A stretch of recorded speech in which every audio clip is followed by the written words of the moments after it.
Texas Baseball Report with your host, Rip Griffin.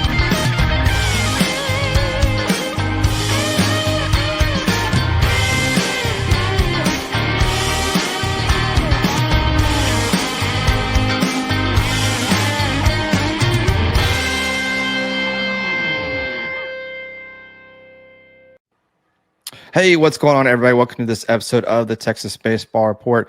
It is the eve of college baseball. The NCAA tournament is coming up starting tomorrow on Friday, and that's what we are going to be talking about on this episode of the Texas Baseball Report. I am your host, Rip Griffin. You can follow me on Twitter at RipGriffin3. You can follow the show on Instagram, Facebook, and Twitter at Texas Baseball Report. Joining me on this NCAA baseball tournament eve is Christian Rauh from the Rauh Report. Christian, how's it going, man? Hey man, how you doing? It's great to be back. I know last time I was on the show, we had a college baseball preview, and now we're talking where we're at for the Super Regionals and now the World Series. Man, I'm excited. This is gonna be fun to talk about. This is great because right before the season started, we kind of did our predictions to kind of see how everything would kind of pan out. And now we've actually played the season. The season has come to an end. We got the conference championships. Have been won. That's over. Now it's time to talk some NCAA tournament baseball. The road to Omaha is officially underway, and it's going to be exciting because there's a lot of great teams, especially a lot of our Texas teams that are in the tournament that made it into the field of 64, but we have some that were snubbed, even your teams that were snubbed as well. So we're going to touch on that real quick before we break into our regionals, which are coming up. So UTSA, let's just dive right into it. UTSA had probably one of the best seasons in their school program history. UTSA is just a small school in San Antonio, but they've kind of come on, especially in the Conference USA, and they were snubbed. They were snubbed. Now they had like I mentioned, one of the best records in program history. When we look at RPI, right? That's one of the things that basically the electoral committee, I don't even know what you call them, but That's yeah, I guess I'm being nice, right? So but UTSA overall record of 38-20. They had a strength of schedule overall at a number 64, but they got snubbed. That's just wrong. I don't know about you, but that's just wrong because you look at Christian, your team, Old Dominion, they got snubbed as well. Hardcore. So UTSA ranked 36 in the RPI. Old Dominion's ranked 40 in RPI. And when we look at the strength of the schedule, like I mentioned, UTSA is at 64. Old Dominion's at 70. These two schools, these two programs were almost close in schedule, and they got snubbed. It's messed up, man. I don't know what your feelings are on it. What do you think? Well, obviously, I'm hurt from it because this was a great season. Obviously for Old Dominion, my alma mater. That was, I thought this was a really good year for them. I mean, they were at the top of the leaderboards for home runs for the entire country. I've talked about how I thought Carter Trice was going to be amazing. He was great, but there were some guys that stepped up like Matt Kootenai, and the pitching staff was amazing. So seeing some some super seniors really take off for Old Dominion was really cool. And it's hard for me to justify ODU being snubbed with no bias here after sweeping arguably the hottest team in the country right now, ECU. And obviously it was just an exhibition game, so it was just a 1-game series, but Old Dominion beat Virginia, who, if I'm not sure, quote me if I'm wrong, pretty sure they're the 5th team in the country. So I'm not sure why Old Dominion was snubbed. There's a couple on the East Coast over here too. I know we're going to focus on Texas that gave me a lot of question marks. I feel like they weren't. So we had a conversation during the preview a couple months ago, how we went through conference by conference. They were not to the ACC whatsoever. No. They didn't. They gave Notre Dame not a host site or not even really a top 16 seed, which was surprising to me. And then they didn't even let NC State join the tournament as well, which is, to me, it was crazy. I thought they deserved a shot in. So in my mind, outside of the Texas realm, because there are a few teams in Texas that got snubbed, and I'm sure we're going to talk about them here soon, ODU should have been in, and NC State should have been in as well. There should have been some spots that found them in there. What hurt ODU ultimately was their strength of schedule, but the teams they played when they were tough, they won. Like I said, ECU and Virginia. Yeah, exactly. Looking at UTSA, I mean, early midweek matchups. I mean, they didn't get a chance to play TCU because that game was postponed, but they did face Oklahoma. They did drop that series. Louisiana Tech, which was one of those teams that we had talked about in the preview before the season started as a team to watch. They didn't. UTSA just they dropped that series as well, but they did make up that TCU. They did beat TCU, who was ranked kind of towards the latter part of the season. Charlotte was another team I remember us talking about in the preseason preview that was going to come out and look like they were going to be a team that was going to be hot. UTSA beat them. They swept them, pretty good. And then you get into, Old Dominion. They did take that series 2-1 there. But I mean, other than that, I mean, they split a series with Texas State, who's also in the tournament. But Texas State came on pretty hot towards right off the gate, really, to be honest. They really did, yeah. Especially after that Texas series. Yeah, we'll kind of touch on that here in just a minute. But I mean, all in all, I mean, you look at the schedule. I mean, overall, I mean, 38-20, 19-11, the Conference USA. UTSA should have at least been giving a opportunity to actually be in the tournament. As far as maybe I think they might have been on the bubble, but at least be the first 4 in, just to, I mean, give them a shot. I mean, like I mentioned, I don't know a whole lot when you talk about RPI. I mean, there's other things that probably came into factor as well, which is, the teams they faced as far as, their RPI rankings, home and road splits, neutral splits. I know Rauh Roberts is a team that I have kind of been fixated on just to kind of do some sort of comparison, because if you look at Rauh Roberts, they're at a 102 in RPI. Hofstra is another team that's in the tournament at a 118. And there's these other teams that just did so much better, but just did not make it. I mean, it's crazy. Grand Canyon is a team that came in just out of nowhere at 40-20, and they're in the tournament, and they're ranked out of 54 RPI, which is not as good as right. UTSA and Old Dominion, but I mean, come on, guys. I mean, it's just weird how they do this stuff. How they calculate it, and that's still lots to learn for me to educate myself. But I just wrapping my head around it. It's just I can't fathom how this kind of came into place. I don't know. Somebody's taking some cash on the table somewhere. Oh, maybe. I mean, this is the year I feel, compared to ones in recent past, at least in my mind. And I know I've followed college baseball way more closely this year than others in the past, so I could be completely wrong. But it feels like some of these snubs have really been tracked more than throughout the the mainstream media, more than in years past. So this might be a year to really look at, maybe, RK, is this the way we should run this field of 64? Is there too many automatic bids? Or is there enough automatic bids? Because there should be times for some of the smaller conferences to get in the tournament. I'm all for that as well. It shouldn't just be a Power 5 tournament. Also, what about this, Rip? The basketball tournament does it. What if there was play-in games for those final? There were 68 instead of 64. Maybe ODU would have been there. Maybe UTSA would have been in those play-in games. That would have been really cool. Imagine an ODU North Carolina State play-in game. That would have been neat. I like it. I think you need to bring a little bit more, give these teams an opportunity to get in that are on the bubble, and make it, one game play-in, boom, you're in the tournament. That's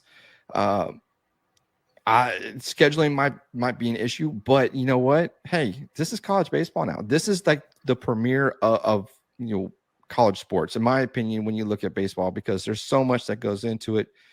You've got teams that, and it was a little bit more interesting this year because we had teams that were canceling games because of RPI, because they didn't want to lose the RPI rating.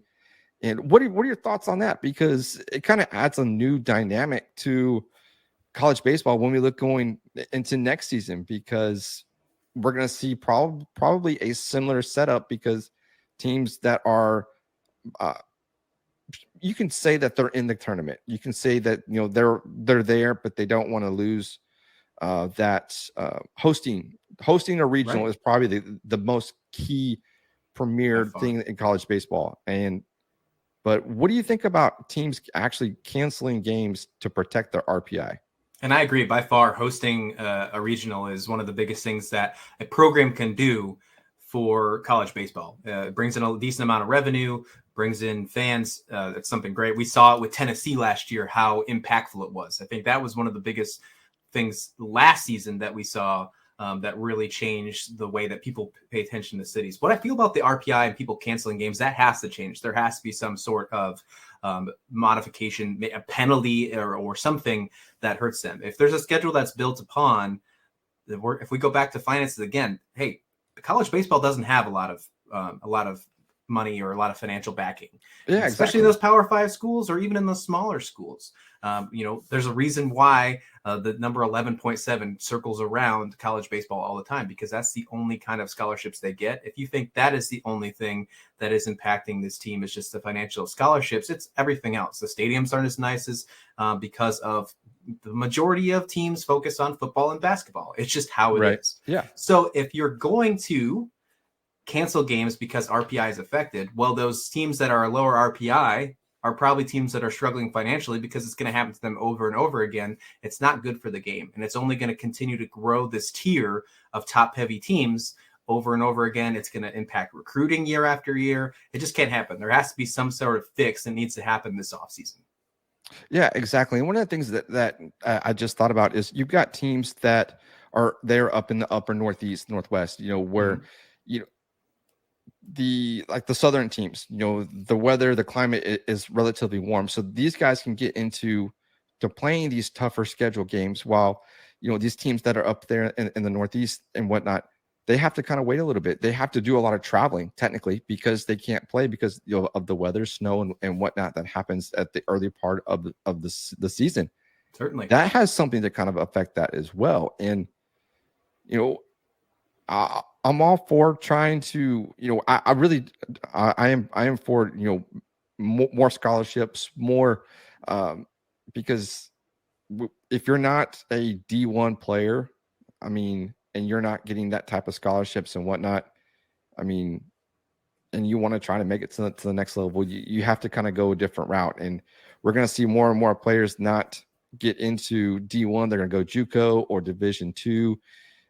Just so they can get a little bit more exposure and get those opportunities, because even following D2 and D3, the College World Series, it's that which is happening right now as well. But there's a lot of great baseball that's being played, and these guys go out there and they compete, and they may not get the full scholarships or like you mentioned, the 11.7, but something's got to change within D1 baseball, because it's a great game, being able to go and partake and listen to the fan bases banter back and forth. But we need to fix the RPI rating, because we need more competition, especially with those teams up there in the Northeast as well. So yep, agree 100%.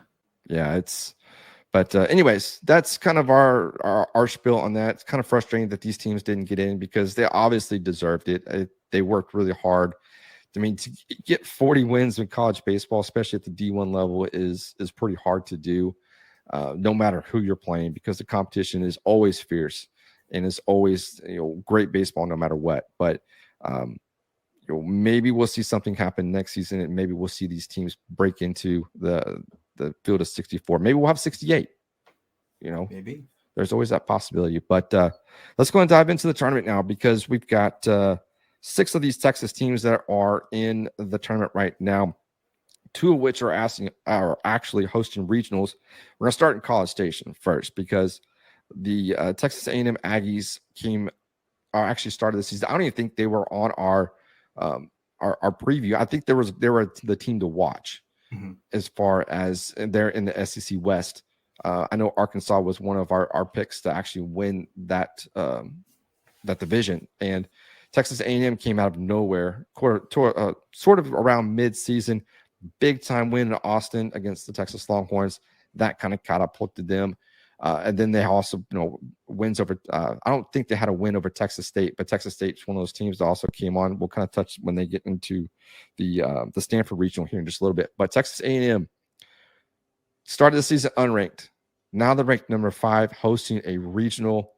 How key is that? How important is that for these Aggies?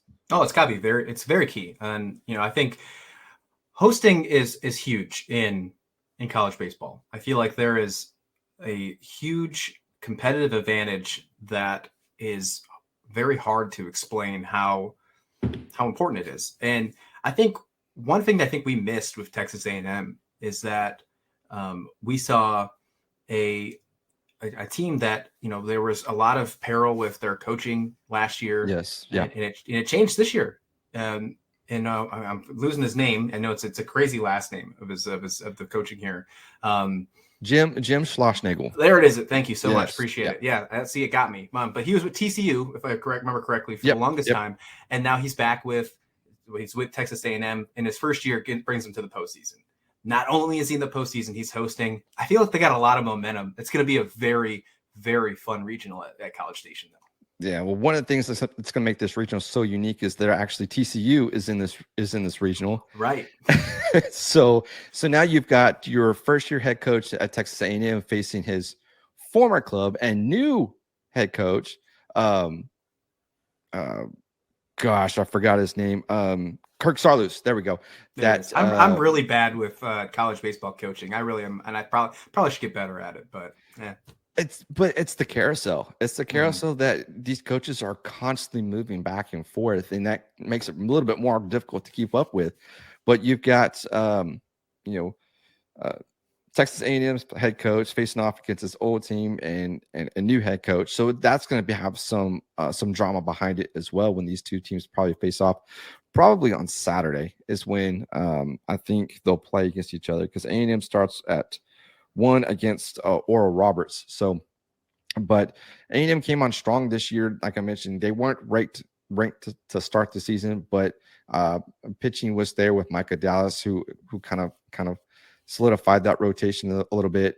But offensive too. I mean, you look at Dylan Rock, and I'm a fan favorite of Ryan Targash, who's actually from not from my hometown, but he's actually about 30 minutes away from it. And so kind of, neighboring town. So I've been kind of following him a little bit. And so Jack Moss and these other guys that had kind of just, kind of brought this offense together. And Texas A&M is sitting ranked, number 5 overall, and then hosting a regional. It's going to be a fun College Station regional with, especially TCU. And, what are your thoughts on Oral Roberts and Louisiana, the Raging Cajuns? Well, it's, in that bracket, and it's hard to, be optimistic for that.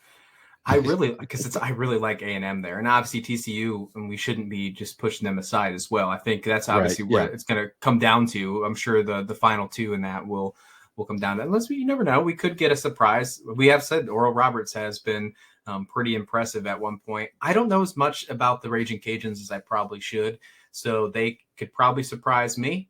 But I'm taking A&M to come out of this regional. Yeah, I have to agree with A&M coming out. Now TCU, they did win the regular season Big 12 championship. So, but they were ousted in the Big 12 tournament after the 3rd game. So they did not make it all the way to the championship game. Mm-hmm. But TCU is a good team that's coming on, especially with pitching and whatnot. So it's going to be fun for them to see these two Texas teams battle it out here in the College Station Regional, and with a chance to go to the Super Regional. I have them. I just posted a bracket on social media on Twitter. So if you are following the show, and you can go and check out my bracket and see who I have actually winning it all. And I'm a little biased. They are out of Texas. So I'll get to that here. All right. Spoiler alert. But anyways, no, the College Station Regional is going to be fun. If you're there, in College Station, take pictures, tag us, do something. Unfortunately, I'm going to be unable to be there, but wish I could. But I mean, that College Station Regional is going to be fun. TCU and Texas A&M, with A&M coming out on top on that one. So let's jump a little bit further south now. Actually, probably kind of towards the west a little bit, to the Austin Regional. Oof. Yeah, I know. I was kind of, I don't know about you, man, but I was kind of on the fence whether or not Texas was actually going to host a regional because, you know, when we talked before the season, they were ranked number 1. They were kind of the team to beat, and the team to beat in the Big 12. And then they kind of just, some injuries kind of took place, and they kind of just, like I mentioned, they had that big loss to A&M. They lost to Texas State. They even lost to the College of Charleston at one point in time in a midweek game. So a lot of things just did not go right for the Longhorns down the stretch, but they rebounded. They got hot there at the Big 12 tournament, make their way all the way to the championship game. I mean, they lose to Oklahoma, but coming out of this Austin Regional, we have Texas, who's ranked number 9, Air Force, Louisiana Tech, and Dallas Baptist, one of our other Texas teams. So coming out of this regional, how do you see it kind of playing out? Because it looks to be similar to the College Station Regional, at least in my opinion. Yeah, that's exactly how I see it remotely as well too.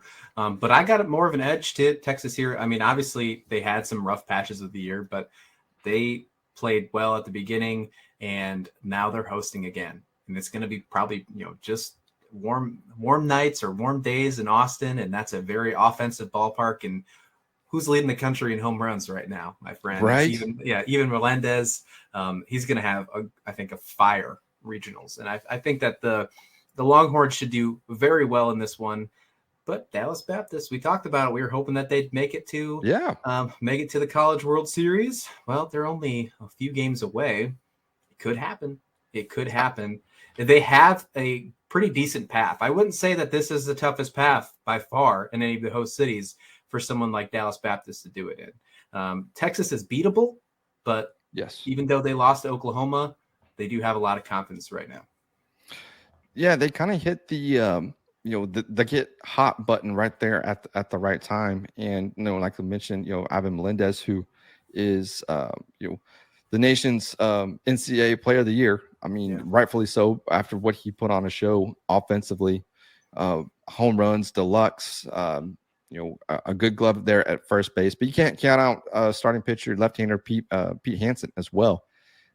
He was very, very fantastic this season. I believe he only had just one loss the entire season. So he was definitely fun to watch. I mean, they've got some other guys. I mean, that whole lineup 1 through 9 is very stacked. Just offensively, you've got guys like Murphy Staley, Douglas Hodo, Sias Ardon behind the plate. So these guys can definitely put up runs. I mean, we saw it against Oklahoma. I don't know if you had a chance to catch that game or not, but Oklahoma was ahead like 7-1 or something in the 5th inning or something. But then all of a sudden Texas just like turned on a switch and came back, and Oklahoma basically felt they had the game won, but they ended up losing. Texas came back and I believe it won like 10-8 or something. I'll have to go back and actually pull that schedule, but I mean, that just goes to show, just in college baseball in general, that don't count yourself out yet. Exactly. Don't celebrate and think you've got the game won. So 12-8 was that final score there. And actually, Texas went on and took that series. That was in Arlington. That was at Globe Life Park. So, or Field. Sorry, I get those two confused, even though they're right next to each other, but they're the same name. So, but anyways, Dallas Baptist. I kind of think I've got Texas and Louisiana Tech.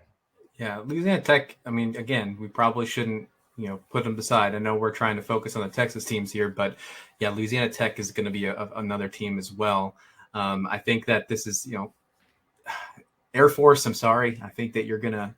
Congratulations for making the field of 64. Absolutely. Yes. And I don't want to say anything out of there, but I think you're going to be outmatched in this one. I really do.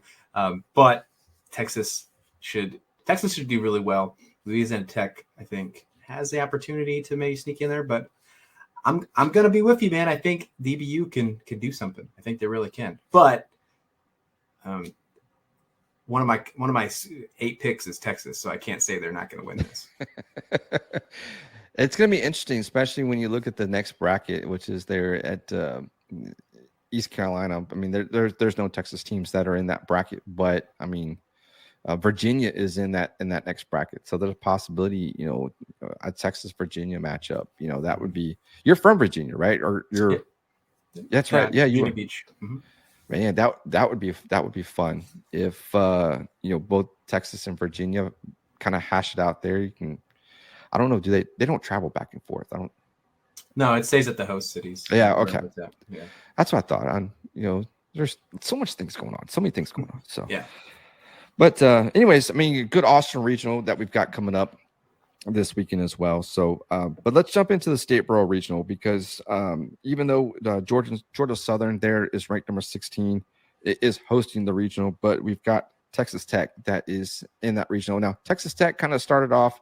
They are still ranked, to be honest. So they are, one of the top teams in the country, and they kind of were the top team. I mean, for majority of the season, they kind of fell off a little bit, kind of ranked in between 15 and 20, but then they kind of came back, and now they were in the top 10. So, but Texas Tech unfortunately did not actually make it deep into the Big 12 tournament, but Texas Tech coming out of that Statesboro Regional, which is also matched up with Notre Dame and UNC Greensboro, and that's going to be a tough bracket, I think, especially when you look at Georgia Southern, who's coming in at 40-18, and then you've got Notre Dame at 35-14. So those are two teams there that have been really tough this year to play against, and I don't know how this bracket's going to fare. What do you think? How do you think this is going to match up here? Well, I feel like whoever wins this one is going to have to go through Knoxville anyways. So, whoever has the 16 seed, which happened with Georgia Southern, the route's going to be difficult regardless. But Georgia Southern, out of the seeded teams, Georgia Southern, I think, has the hardest route to getting to Omaha because of the other teams that are in Statesboro and then where they have to go to next for the super regionals. But with that being said, as I said earlier in the podcast, they didn't give the ACC any love. And although they weren't the 16th seed or even, remotely seeded at all, Notre Dame, I think in my mind, should have been. And now they're in the seed. They're the same bracket with the 16th seed. So it's almost like 16 and 17 right with each other if you wanted to play that game. I think Notre Dame has a really, really good shot of sneaking out of there to head to Knoxville or to Super Regional, however you want to call it. Georgia Southern obviously has played fantastic. It's going to be that one's going to be one of the better regionals to watch. I think so. Yeah, I think it's going to be a really good one. I'm actually really looking forward to watching that. Notre Dame was on a lot of people's minds as under the radar picks to make some Omaha appearances, and they're not in a good spot to do it because, again, they got to go through Knoxville. And in my mind, Tennessee is the best team in college baseball. I haven't seen a team and I know you probably don't like hearing this right now, but I haven't seen a college baseball team as good as Tennessee, if ever. That team is very good. That team is very good. They're the only team in all of college baseball with over 50 wins. 53-7 was their overall record. Insane. Now, this is kind of how I have my bracket kind of set up right now. So I do have Tennessee coming out of their regional with no problems, actually facing Georgia Southern. So if Tennessee beats Georgia Southern in the super regionals, and I've got Texas and Virginia in the super regionals, and Texas wins, I've got Tennessee and Texas matching up in possibly the first game of the College World Series. Now, when Tennessee was going through their spiel of, I don't know how many games in a row that they won. It was a lot. That's all I know. It was a lot. And then Texas and Tennessee met up at the Shriners Classic in Houston. That's right. Texas beat Tennessee to give them their first loss of the season. So if these two teams match up again, this has the possibility to be a great game one starter in the College World Series with these two teams, because TCU is going to come out looking for blood because they had the opportunity to go undefeated at least until they got into the SEC conference play, and Texas destroyed it. And so that's going to make for a story of college baseball when the College World Series. So that's hypothetically. That's if my bracket. Hey, hypothetically, if Texas and Tennessee are the first game of the College World Series, I would say whoever catches lightning in a bottle first might be the person who wins the entire thing. Might be the team that wins the entire thing. And both those teams have the opportunity to win lightning in a bottle. And again, Tennessee, this has so much going for him. Blake Tidwell finally getting healthy and doing his thing. Jordan Beck is absolutely outstanding. There's just a lot of things to be excited for that Tennessee team right now. And especially after them they're playing with a chip on their shoulder, playing in Knoxville this weekend. They definitely are, because of what happened last year. I just wouldn't want to be anywhere near them until I absolutely had to be. No, it's gonna be fun. This is like you get all that hype with the NCAA basketball tournament, but now you've got baseball because you've got all these teams like Tennessee, like Texas, Cinderella teams that could come out, because any one of these teams, especially within the lower parts of the bracket, could definitely come in and completely change the landscape and wreck everybody's bracket, just like Dallas Baptist did last year. Dallas Baptist was one of those Cinderella teams, and yeah, anything can happen now. It's what makes college baseball so fun. So just an interesting little tidbit there, just to kind of set the scene a little bit, because that could possibly pan out with the College World Series coming up between Tennessee and Texas. So, but the last team that we've got that is one of our Texas teams is Texas State, which is in the Stanford Regional. They are going out west to Palo Alto, and that's going to be a tough regional, because you've got Stanford coming in, who's number 2 overall, who comes in and with a record of 40-14. Also, too, in this Stanford Regional is Binghamton, Texas State, and UC Santa Barbara. UC Santa Barbara is 43-12 this season. Now, Binghamton they are the team with, looks like, an under 500 record in the automatic bid. Yeah, that's crazy. At 22-28, coming in with a below 500 record in the NCAA tournament. I don't think I've ever seen that before. It's happened a few times, but it's not very likely at all. And it's because of those automatic bids. They got lucky in their conference tournament and stuck it in. A couple conference tourney winners in this one with Stanford, with Texas State, UC Santa Barbara. Both of those teams won their conferences very, very nicely, decisively, if you would. Very, very good. To me, Stanford's going to look good in this one. It's hard to not pick Stanford, especially with what happened with Brock Jones this year. Didn't really have a great start of the season, but now he's starting to show himself at the right time. And then you just add in everything. You didn't have a good Brock Jones and still found a way to be the second seed, and now you got a good Brock Jones with a healthy Stanford squad. Good luck. Watch out. But that UC Santa Barbara Texas State game, when that happens, that's going to be a really interesting game, because both of those teams, like I said, won their conferences very handedly. They're going to play good against each other. So one of those teams I think are going to obviously have to, battle out with Stanford to make it through that region. It'll be tough to say which one. Santa Barbara really has it going on. Texas State does it too. So I guess it all depends on, I think that one comes down to, maybe the last at bat even. Could be an extra inning game. We don't know. But that's going to be one of the matchups to really watch out for. It's one that's very under the radar pick in my mind. Yeah, absolutely. Texas State coming in, not ranked as well to start the season, but they just played phenomenal baseball. Head coach Stephen Trout kind of just came in and kind of revamped this whole program. And now, coming in over 40 wins, which is the first time in program history at 45-12. They go out and they do very well there in the Sun Belt Conference. And then you come into the tournament, in a tournament where Stanford is coming in hot, but Texas State, they got hot too right when they needed to. I think at one point in time this season, they had not lost a weekend series matchup all season long. And it was, a consecutive streak of wins for Texas State, because started to be unranked, and then they come in and they're ranked, and they were ranked in the top 15. And I'm going through to see, but looking at their weekend series, they swept Baylor, they beat Baylor, UT Arlington, they beat UTSA. Yeah, I don't think they did not lose a weekend series all year. Wow, that's pretty crazy. When you look at they played Louisiana, the Raging Cajuns. I mean, they're the team that's there in the College Station Regional. Yeah, I mean, a couple midweek losses to Sam Houston and Incarnate Word. They did do a split with Texas, a home and home series. So they beat Texas and Austin. So that was a big time boost right there. They played Ohio State. Yeah, they did not lose a weekend series all season long. That's pretty crazy. Yeah, that's impressive, and that's important moving into somewhere as big as like a host city when they start up tomorrow. Yeah, I know they were on the bubble to actually host a regional.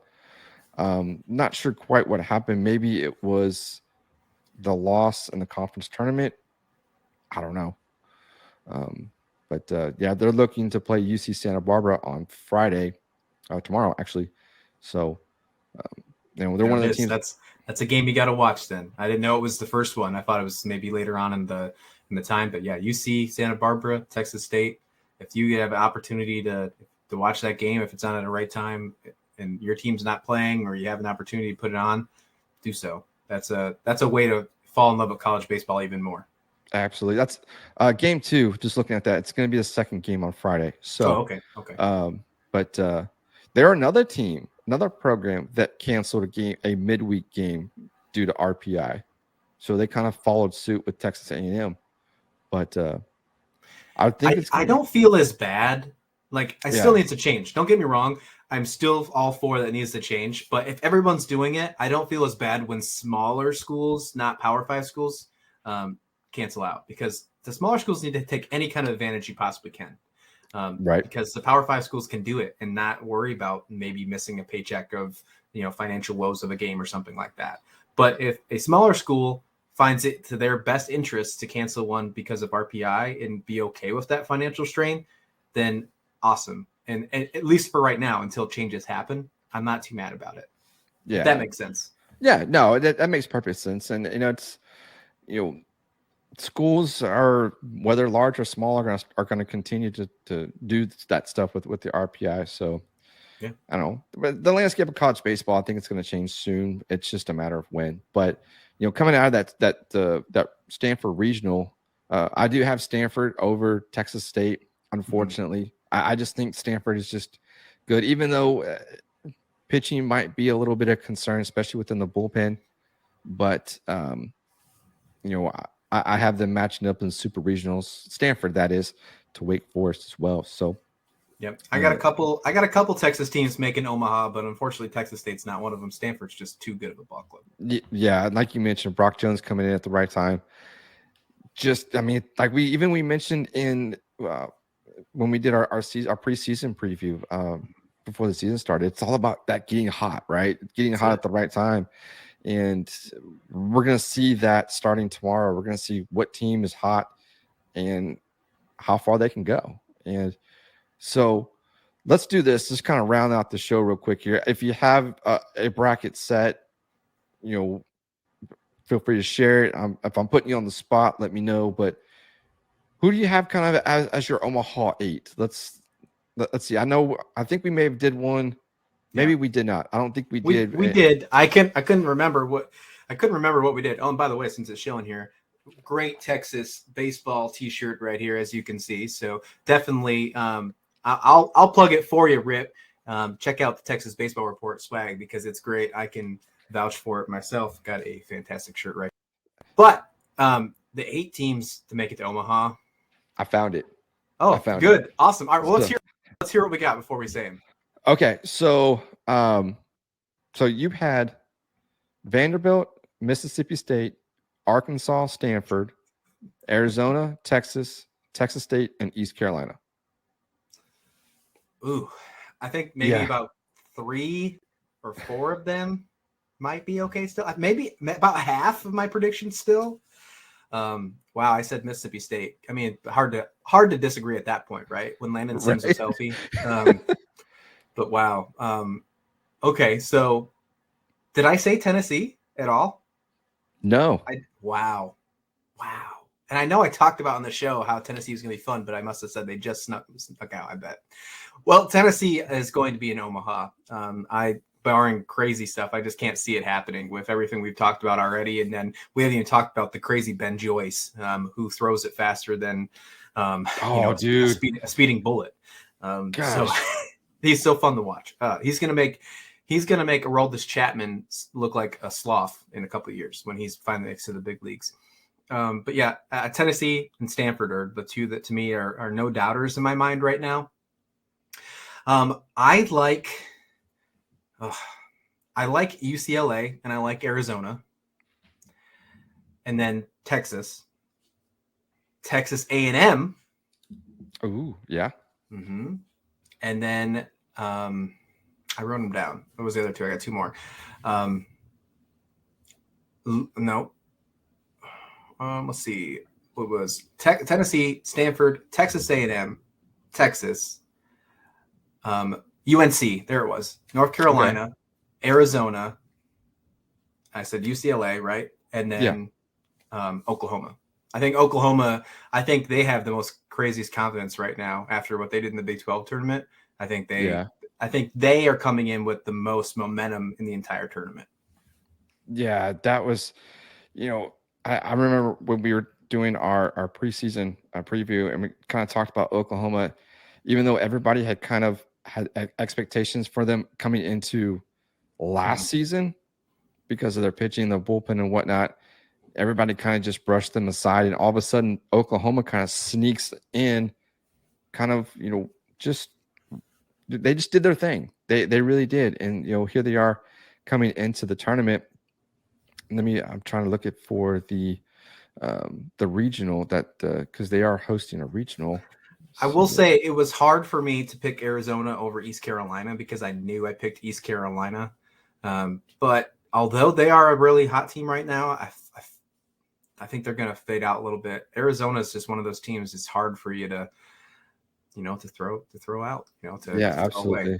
And as much as, like I said, Texas is a really, really good team. I know you got Texas and Virginia in the Super Regional. If for some reason it's not Virginia, watch out for Miami. I think Miami can really sneak in there. Yeah. I've got Miami coming into the Super Regional. So let's do this.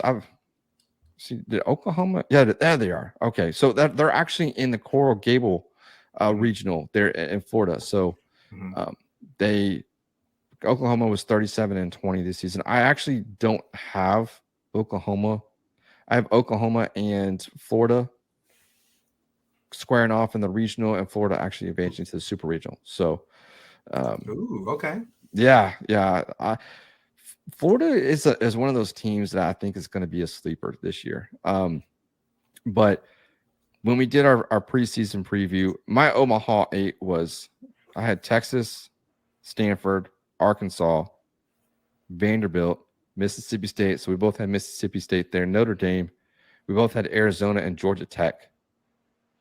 And I don't think Georgia Tech made it into the tournament this year. I don't think so either. I don't at all. I think. Wow. Yeah. And Mississippi State. Yeah, Mississippi State. I mean, the defending. Oh, Georgia Tech made the one. They're not. Yeah, they did. Which one are they? That's what. They're okay. That's why it's so easy for us to pass them up, though, because they're in Knoxville. Oh yeah, Georgia Tech played great this year. They were one of the teams that was like leading the home country in home runs. Once I saw Campbell's name, I was like, oh yeah, Campbell. Knoxville region is going to be fun to watch. Like I you're kind of an outlier there, but if you want to watch, if you're a baseball fan that likes to watch home runs, watch the Knoxville regional, because Tennessee, Campbell, and Georgia Tech were all in the top 5 in home runs. Yeah, that's gonna be a fun one. Georgia Tech coming in at 34-22. So this is who I've got this year, since my bracket is completely changed now from when we did the preview. So I've got Tennessee and Texas. Okay. I've got Texas A&M and Florida, which is a rematch in the semifinal of the SEC tournament, in which Florida knocked out Texas A&M. So I think that's going to be a good one there. Stanford. Okay, Oklahoma State was a team that surprised me this year. Yeah. And I had kind of in the Big 12, I had Texas Tech, Texas, and TCU as the three teams to kind of watch in the Big 12, and Oklahoma State just came in just really out of nowhere, 39-20, and kind of just got up to what ranked number 3 in the country, I think is where they were at one point in time.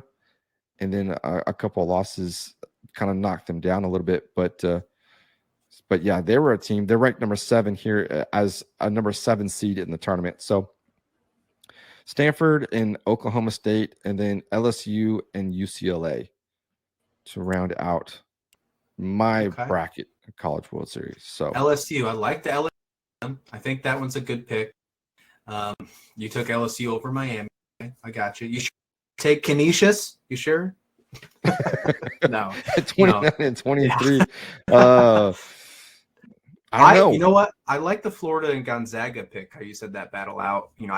Gonzaga, yeah. I think they have a rotation. So obviously, you shorten your rotation when you're in, the regionals, super regionals, however you're talking about College World Series to make it that far.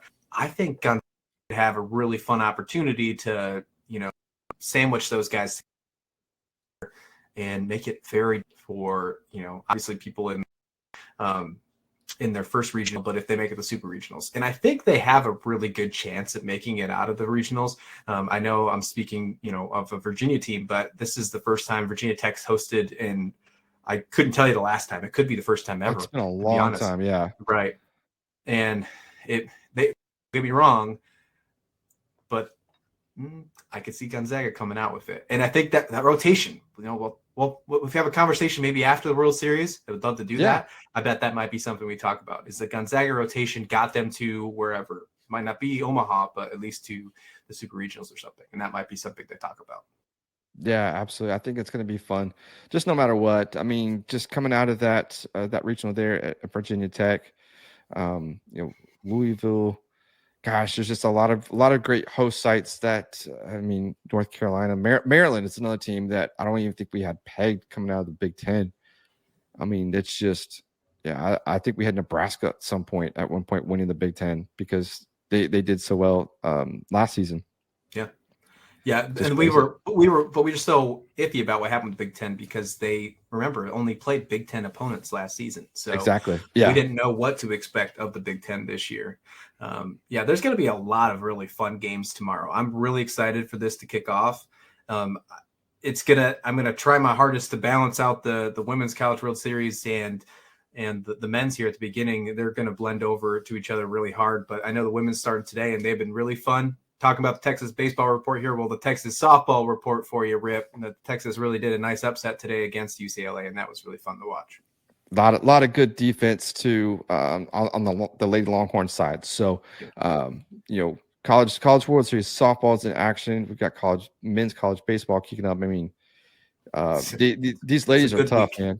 It is going to be a good week, a good weekend for college baseball. So. But Christian, it's been fun talking college baseball with you again, and it's good. I'm glad I still had our picks from the preseason because it's crazy how things have changed now. Teams that we thought would be in, like Vanderbilt and Mississippi State, didn't make it this year. I mean, 2 teams that were playing for the title last season are not there, and that's just the dynamic of college baseball. So. But it's been fun, man, and we'll definitely touch base after the World Series and kind of see how we did because we make these predictions, but we do it for fun. We'll kind of test our knowledge, But man, tell everybody where they can find you, where they can find all your podcasts as well, and what you got going on over there at Slasher Sports. Awesome, appreciate that, and I'm definitely gonna have to get myself into filling out one of these brackets tonight before it takes off. I pulled it up while we were talking here, and it got me all excited. So I'm gonna have to get that in there. Is it fill in, or did you have to fill that in yourself? So I filled it in myself through the PDF. But yeah, gotcha. I'm gonna do that. Probably right when we get off here. I'm all hyped up about the games tomorrow. Right. But I really appreciate you having me on again. Always a blast talking baseball with you, whether it's college baseball, professional, whatever it is, my friend. But you can find all my work at slashersports.com. We are a sports website. We do focus on baseball, and there's a little bit of horror in there as well. That's why the slasher comes in with the sports. Exactly. And then you can find my podcast, The Rauh Report, anywhere you listen to podcasts, and on YouTube, always free and available. Latest episode, I cover everything within the MLB. Last episode, we were talking about the Philadelphia Phillies. What the hell's going on with them? So we'll see what happens with that one. That was a really cool conversation. You can find that on our YouTube or anywhere you find Slasher Sports. And again, thank you for having me on the show. Yeah, I appreciate it very much. It's like you mentioned, man, it's going to be a fun weekend of college baseball. I'm excited. I'm hyped. It's been the first full season of following college baseball for the Texas Baseball Report. So we saw Texas and LSU this year, which was fun. I think LSU is a great program as well. So it's going to be a fun weekend of college baseball. College World Series just a couple weeks away. So, but that's going to do it for this episode. Remember, you can follow the show on Twitter, Instagram, and Facebook at Texas Baseball Report. You can also call in if you have any baseball questions, and that number there is 210-263-3253. So, but that's going to do it for this episode, guys. Take care.